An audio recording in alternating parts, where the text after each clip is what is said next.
Welcome to MiConvert. In this tutorial, I will show you how to convert XYZ files to STL format, completely free and online.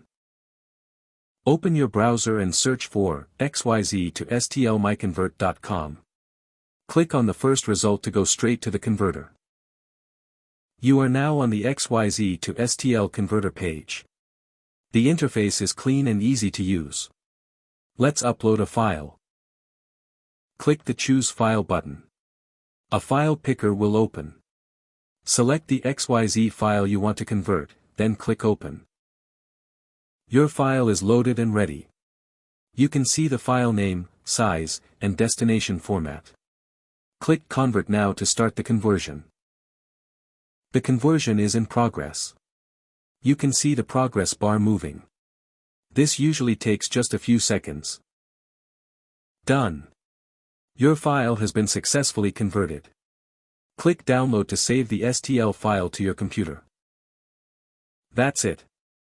Visit MiConvert.com for more free conversion tools. Subscribe for more tutorials. Thanks for watching.